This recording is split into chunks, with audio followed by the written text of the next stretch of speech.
Hello friends, welcome to அகத்தியாவின் சமையல். இன்றைக்கி ஒரு சட்னி ரெசிபி தாங்க பார்க்க போகிறோம். வாங்க எப்படி செய்கிறதுன்னு வீடியோக்குள்ளே போய் பார்க்கலாம். இப்போ ஒரு பாத்திரத்தில் 4-5 டம்ளர் அளவுக்கு தண்ணி ஆட் பண்ணி சுட வச்சுருக்கேன். அதில் நம்ம இப்போ தக்காளி ஆட் பண்ணிக்க போகிறோம். நம்ம எப்பொழுதும் பச்சையாக தக்காளியை அரைச்சி செய்கிறதுக்கும் இந்த மாதிரி நம்ம வேக வச்சு செய்கிறதுக்கும் டேஸ்ட் டிஃப்ரென்ஸ் நிறைய இருக்குங்க. ஃப்ளேமை நல்லா ஹையில் வச்சுட்டு 5லேருந்து 6 நிமிஷம் அளவுக்கு நீங்கள் கொதிக்க விட்டிங்கன்னா தக்காளியோட தோல் நல்லா கழண்டு வந்துடும். நமக்கு உரிக்கிறதுக்கு ஈஸியாக வந்துடுங்க. பாருங்கள், தக்காளி வேக ஆரம்பித்ததும் அந்த தோல் பிரிஞ்சு வந்திருக்கு பாருங்கள். இது மாதிரியே எல்லா தக்காளியும் நம்ம பெரட்டி விட்டு நல்லா அதை வேக வச்சு எடுக்கணுங்க. தோலும் நல்லா உறிஞ்சி வந்துடும் நமக்கு ஈஸியாக. இப்போ இதை நம்ம ஒரு பிளேட்டுக்கு எடுத்துக்கலாம். நம்ம இப்போ இந்த தக்காளியை நல்லா ஆற வச்சு தோலை உரிச்சிட்டு நல்லா சின்ன சின்ன பீசஸாக கட் பண்ணி அரைச்சி எடுத்துக்க போகிறோங்க. இப்போ ஒரு கடாயில் 5 டேபிள் ஸ்பூன் எண்ணெய் ஆட் பண்ணிவிட்டு 1/2 டீஸ்பூன் கடுகு தாளிச்சிக்கோங்க. கடுகு நல்லா பொரிஞ்சதும் 1/2 டீஸ்பூன் சீரகம் தாளிச்சிக்கலாம். இந்த சட்னிக்கு கொஞ்சம் எண்ணெய் அதிகமாக தேவைப்படுங்க. ஏன்னா நம்ம இதை ஸ்டோர் பண்ணி வச்சு யூஸ் பண்ணிக்கலாம். அதுக்காக எண்ணெய் கொஞ்சம் அதிகமாக சேர்த்துருக்கேன். இப்போ ஒரு மீடியம் சைஸ் பெரிய வெங்காயம் நல்லா பொடியாக நறுக்கி சேர்த்துக்கணுங்க. நம்ம இந்த சட்னிக்கு அதிகம் வெங்காயம் சேர்க்க போகிறதில்ல. ஒரு டேஸ்ட்டுக்காக நம்ம பெரிய வெங்காயம் ஒரு மீடியம் சைஸ் அளவுக்கு இப்போ சேர்த்துட்டு நல்லா இதை வதக்கி விடுறோம். 1 டேபிள் ஸ்பூன் அளவுக்கு நல்லா பொடியாக நறுக்கின இஞ்சி ஆட் பண்ணிக்கோங்க.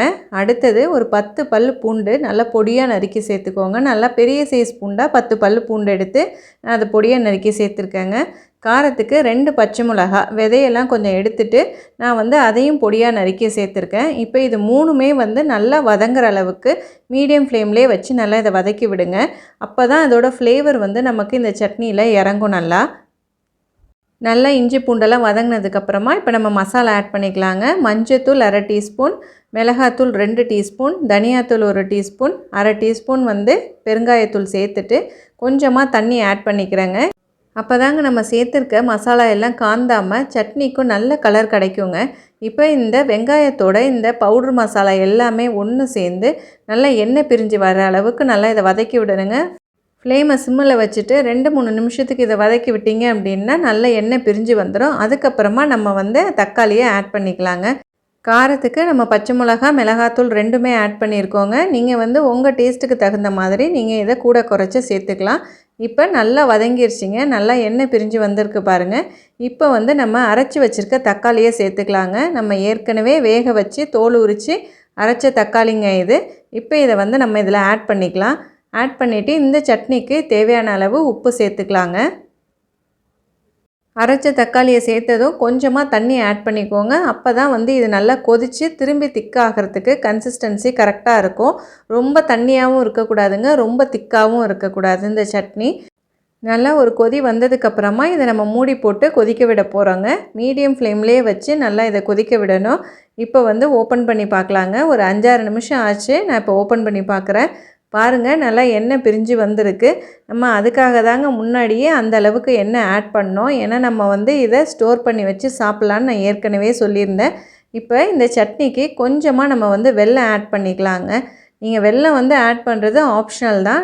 இந்த மாதிரி வெல்லம் ஆட் பண்ணும்போது அந்த சட்னிக்கு சூப்பரான ஒரு டேஸ்ட்டு கிடைக்குங்க. உப்பு, காரம், புளிப்பு, இனிப்பு எல்லாமே இந்த சட்னியில் இருக்கும். சாப்பிட்றதுக்கும் ரொம்ப நல்லா இருக்குங்க. நான் ஒரு 1/4 டீஸ்பூன் அளவுக்கு வெல்லம் ஆட் பண்ணியிருக்கேன். இந்த சட்னிக்கு நீங்கள் பூண்டை விட இஞ்சி கொஞ்சம் கம்மியாக தாங்க சேர்க்கணும். நம்ம ஒரு ஃப்ளேவருக்காக தான் இஞ்சி சேர்த்துருக்கோம். நல்லா இஞ்சி பூண்டு வாசனையோட இந்த சட்னி ரொம்ப சூப்பராக இருக்குங்க. இன்னும் அதுக்கு வாசனை கொடுக்கறதுக்காக கடைசியாக மல்லி இலை தூவி நல்லா இதை கலந்து விட்டு நல்லா இட்லி தோசையோடு வச்சு சாப்பிட்டோன்னா சூப்பராக இருக்குங்க. ஒரு இட்லி எக்ஸ்ட்ராவே நம்ம சாப்பிட்லாம். சப்பாத்திக்கும் சூப்பரான ஒரு சைட் டிஷ்ஷாக இருக்குங்க. இந்த ரெசிப்பியை நீங்களும் உங்கள் வீட்டில் ட்ரை பண்ணி பாருங்கள். இந்த வீடியோ உங்களுக்கு பிடிச்சிருந்தது அப்படின்னா என்னோடய சேனலை லைக் பண்ணுங்கள், ஷேர் பண்ணுங்கள், சப்ஸ்கிரைப் பண்ணுங்கள்.